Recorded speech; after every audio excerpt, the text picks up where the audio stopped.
anyhow.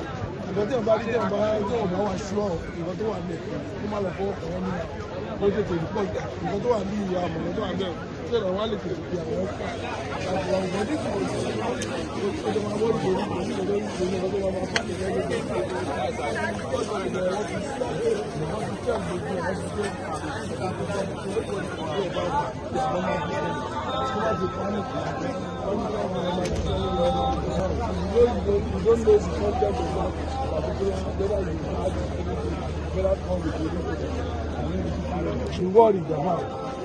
everywhere is free and certified free of any explosive or something like that. So everybody can go buy their love. Thank you for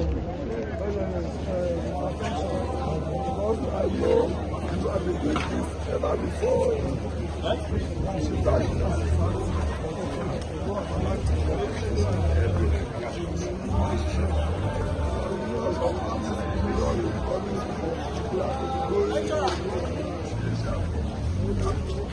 Sorry.